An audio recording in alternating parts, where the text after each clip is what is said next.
Is our Hauser intern manager here? There she is. Kayla, why don't you introduce them, if you don't mind? Sure. Okay. Let's do this. We love this young lady. We're glad that her journey brought her to Hope. She's had an interesting journey, and she's fantastic. And these young ladies that she's working with, they're fantastic. And I've asked them to share an article that they each have put with us. But I'll let Kaylee say a few words first. Oh, I wasn't ready for this, but we'll just wing it like my students do for their presentations all the time. Okay. You know you wing it sometimes. They're so good.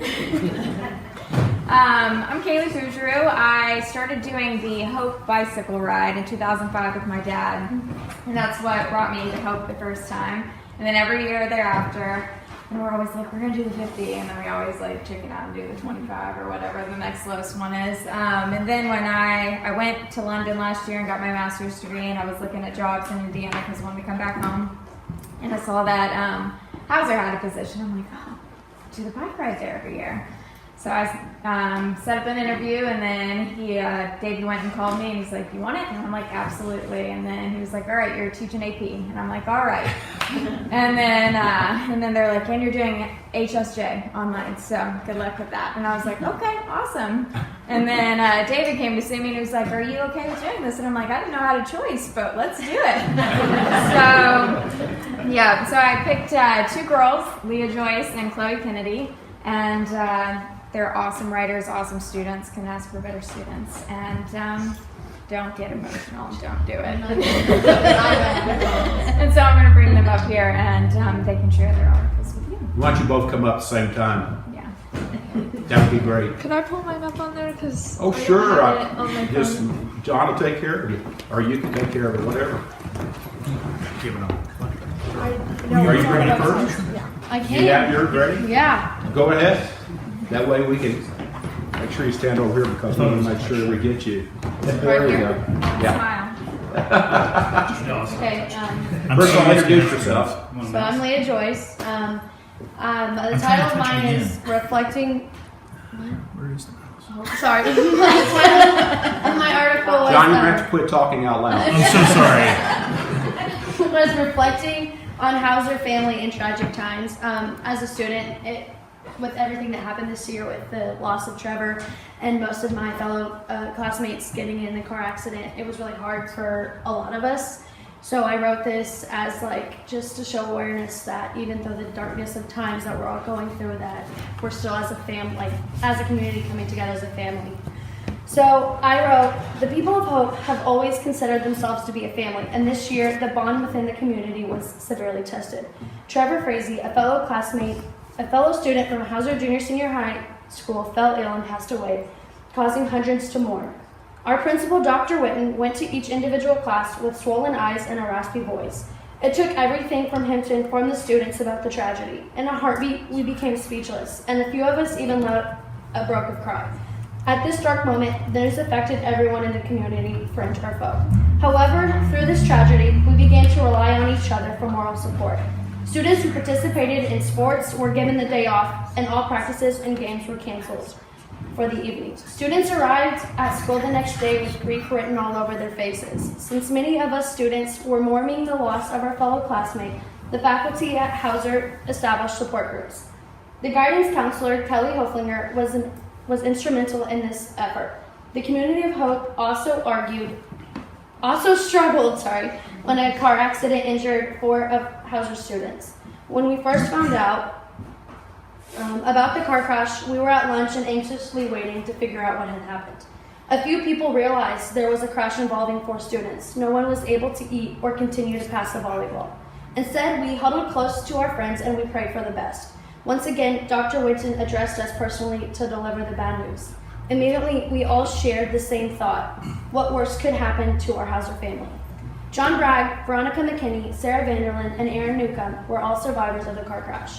Each teen received a few bumps and bruises, but Aaron remained in critical state.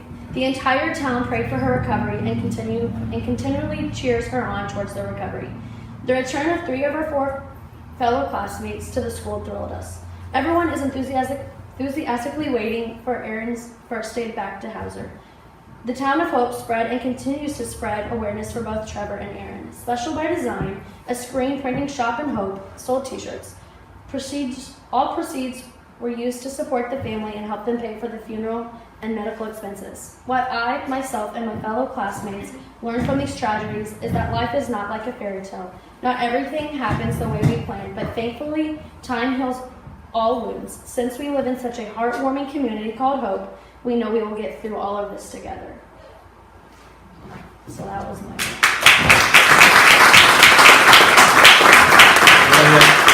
Thank you so much. Can you give us an update about Erin? So I have a class with Erin. She's doing really well. I also follow her on Instagram. I know she's gotten really well at walking and running, and she's like working out still recovering though. I know that her scars are still on her, but her spirits are really high, and she just continues each day as a blessing. And she's honestly just an amazing person to see every day. That's beautiful. What you just said, scars and spirit. Chloe? Okay, on a lighter note,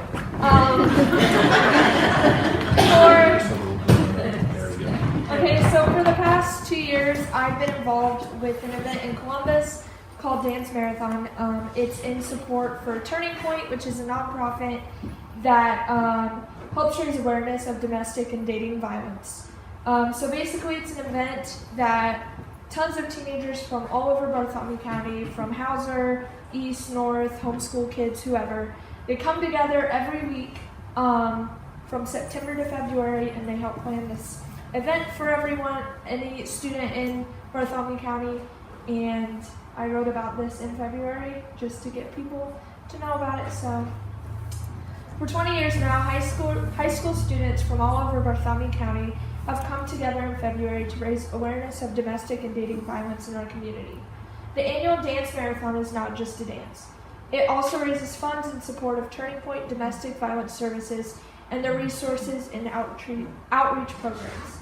Dance Marathon has brought together hundreds of students over the years to learn about prevention and awareness of domestic and dating violence. For those with little knowledge on the actual event, it is a 10-hour overnight dance. While some may be turned off by the word dance, it's not a dance competition, and attendees don't even have to dance while they are there.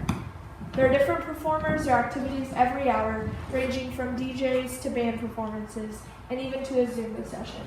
Along with this, every hour there's a short presentation discussing how to prevent and be aware of domestic and dating violence. There's a whole room dedicated to various games like Mario Kart and Gaga Ball.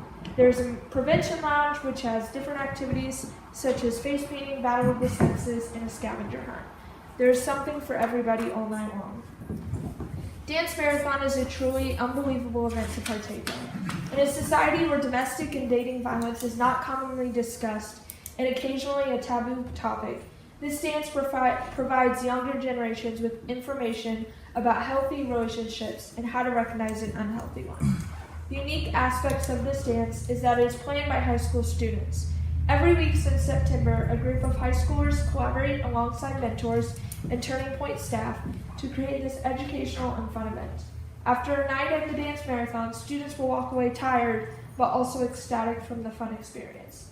They will also be better prepared to enter the world with the knowledge gained during the experience.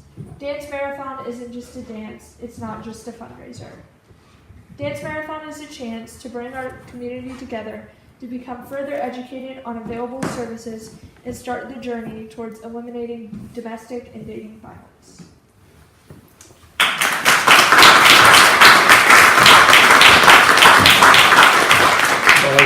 Can you tell them how much money was raised now? Oh gosh, I forget the exact number, but large amount. It was a lot. It was a lot. It was our all-time, I think it was the most we've ever raised. And it was just such an amazing experience. We've had guest speakers who've come. There was a young lady in Indianapolis a few years ago who was in a very abusive relationship and was murdered by her boyfriend. And we've had her best friend come and talk. And it's just, every time, it's just chills every time we do it. I'm in charge of a fashion show during the night at midnight, and it's basically there was a survey done at a college a few years ago, and they asked anyone who had been domestically abused or raped or anything like that what they were wearing during the experience. And so we have a fashion show reading off their story and people wearing the outfits that they were wearing. And the whole entire gym with like 400 kids in it, high schoolers, is quiet every time. So it's just really incredible. Thank you so much. And Kaylee, before you sit down, could you talk to the group a little bit about your Indian reservation experience? Sure. Thank you. Sure. Nothing like putting you on the spot, right? Yeah, exactly. Because this could be a future article for HSJ Online Okay. by you. Oh, I see what this is. I hear you now. No, so I went to IU for my undergraduate studies, and I knew that I wanted to do something that was a little different for my student teaching experience. And originally I thought I'm going to go to Europe like everyone else. And then I went to a meeting, like, talking about we had 3 options. We could do inner city schools in Chicago, we could do the Navajo Reservation in Arizona and New Mexico, or we could go overseas.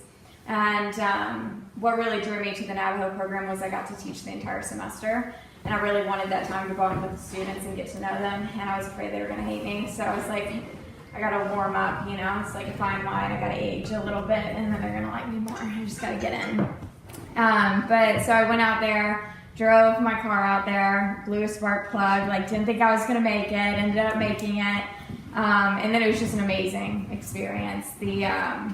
I didn't think they were going to accept me at all. I thought they were going to be super quiet, and they were super warm and welcoming.